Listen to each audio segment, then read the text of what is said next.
When Jesus saw the crowd around him, he gave orders to cross to the other side of the lake. Then a teacher of the law came to him and said, "Teacher, I will follow you wherever you go."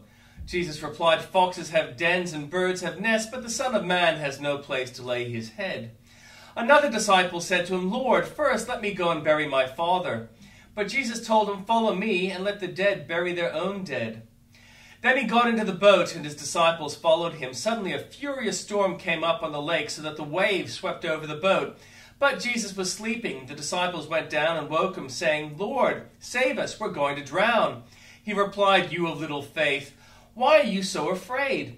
Then he got up and rebuked the wind and the waves, and it was completely calm. The men were amazed and asked, "What kind of man is this? Even the winds and the waves obey him."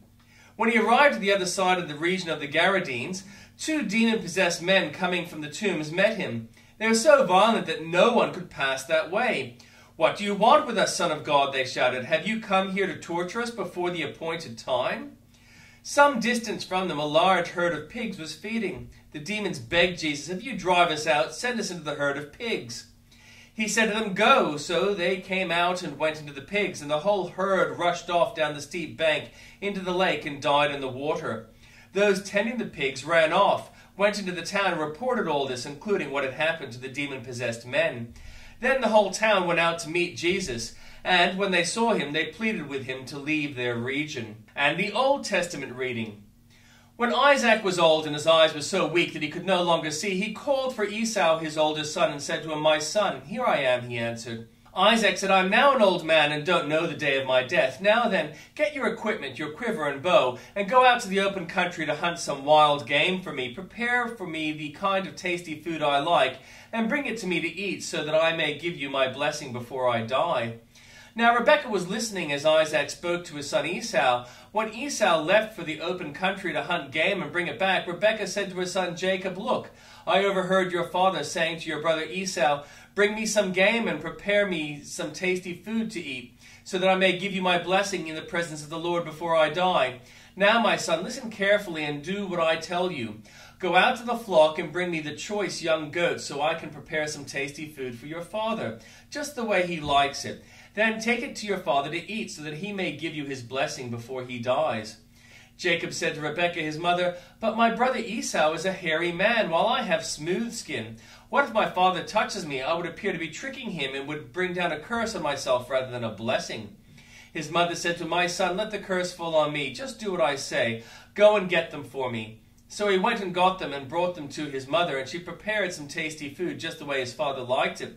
Then Rebekah took the best clothes of Esau, her older son, which she had in the house, and put them on her younger son Jacob. She also covered his hands and smoothed part of his neck with the goat skins. Then she handed to her son Jacob the tasty food and the bread she had made. He went to his father and said to "My father." "Yes, my son," he answered. "Who is it?" Jacob said to his father, "I am Esau, your firstborn. I have done as you told me. Please, sit up and eat some of my game, so that you may give me your blessing." Isaac asked his son, "How did you find it so quickly, my son?" "The Lord your God gave me success," he replied. Then Isaac said to Jacob, "Come near so I can touch you, my son, to know whether you really are my son Esau or not." Jacob went close to his father Isaac, who touched him and said, "The voice is the voice of Jacob, but the hands are the hands of Esau." He did not recognize him, for his hands were hairy like those of his brother Esau. So he proceeded to bless him. "Are you really my son Esau?" he asked. "I am," he replied. Then he said, "My son, bring me some of your game to eat, so that I may give you my blessing." Jacob brought it to him, and he ate, and he brought some wine, and he drank. Then his father Isaac said to him, "Come here, my son, and kiss me." So he went to him and kissed him. When Isaac caught the smell of his clothes, he blessed him and said, "Ah, the smell of my son is like the smell of a field that the Lord has blessed. May God give you the heaven's dew and earth's richness, an abundance of grain and new wine. May nations serve you and people bow down to you. Be Lord over your brothers, and may the sons of your mother bow down to you. May those who curse you be cursed, and those who bless you be blessed." After Isaac finished blessing him, and Jacob had scarcely left his father's presence, his brother Esau came in from hunting. He too prepared some tasty food and brought it to his father. And then he said to him, "My father, please sit up and eat some of my game, so that you may give me your blessing." His father Isaac asked him, "Who are you?" "I am your son," he answered, "your firstborn Esau." Isaac trembled violently and said, Who was it then that hunted game and brought it to me? I ate it just before you came, and I blessed him, and indeed he will be blessed." When Esau heard his father's words, he burst out with a loud and bitter cry and said to his father, "Bless me, me too, my father." But he said, "Your brother came deceitfully and took your blessing." Esau said, "Isn't he rightly named Jacob? This is the second time he has taken advantage of me. He took my birthright, and now he has taken my blessing." Then he asked, "Haven't you reserved any blessing for me?" Isaac answered Esau, "I have made him lord over you, and have made all his relatives his servants, and I have sustained him with grain and new wine. So what can I possibly do for you, my son?" Esau said to his father, "Do you have only one blessing, my father? Bless me too, my father." Then Esau wept aloud. His father Isaac answered him, "Your dwelling will be away from the earth's richness, away from the dew of heavens above. You will live by the sword, and you will serve your brother. But when you grow restless, you will throw his yoke from off your neck." Esau held a grudge against Jacob because of the blessing his father had given him. He said to himself, "The days of mourning for my father are near. Then I will kill my brother Jacob."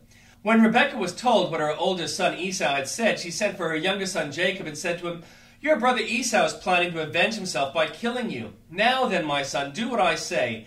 Flee at once to my brother Laban in Haran. Stay with him for a while until your brother's fury subsides. When your brother is no longer angry with you and forgets what you did to him, I'll send word for you to come back from there. Why should I lose both of you in one day?" Then Rebekah said to Isaac, "I am disgusted with living because of these Hittite women. If Jacob takes a wife from among the women of this land, from Hittite women like these, my life will not be worth living." So Isaac called for Jacob and blessed him. Then he commanded him, "Do not marry a Canaanite woman. Go at once to Padan Aram, to the house of your mother's father Bethuel. Take a wife for yourself there from among the daughters of Laban, your mother's brother.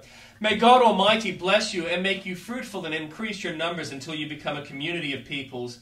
May he give you and your descendants the blessing given to Abraham, so that you may take possession of the land where you now reside as a foreigner, the land God gave to Abraham." Then Isaac sent Jacob on his way, and he went to Padan Aram to Laban, son of Bethuel the Aramean, the brother of Rebekah, who was the mother of Jacob and Esau.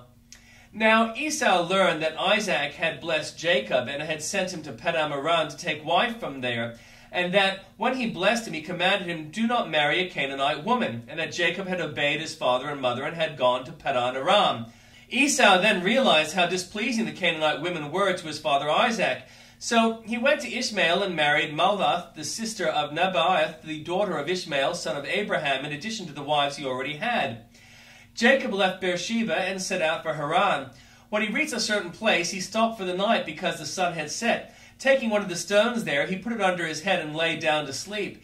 He had a dream in which he saw a stairway resting on earth, with its top reaching to heaven, and the angels of God were ascending and descending on it.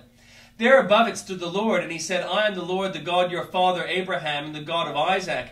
I will give you and your descendants the land in which you are lying. Your descendants will be like dust of the earth, and you will spread out to the west and to the east, to the north and to the south. All people on earth will be blessed through you and your offspring. I am with you and will watch over you wherever you go, and I will bring you back to this land. I will not leave you until I have done what I have promised you." When Jacob awoke from his sleep, he thought, "Surely the Lord is in this place, and I was not aware of it." He was afraid and said, "How awesome is this place! This is none other than the house of God. This is the gate of heaven." Early the next morning, Jacob took the stone he had placed under his head and set it up as a pillar and poured oil on top of it. He called that place Bethel, though the city used to be called Luz. Then Jacob made a vow, saying, "If God will be with me and will watch over me on the journey I am taking, and will give me food to eat and clothes to wear, so that when I return safely to my father's household, then the Lord will be my God. And this stone that I have set up as a pillar will be God's house. And of all that you give me, I will give you a tenth."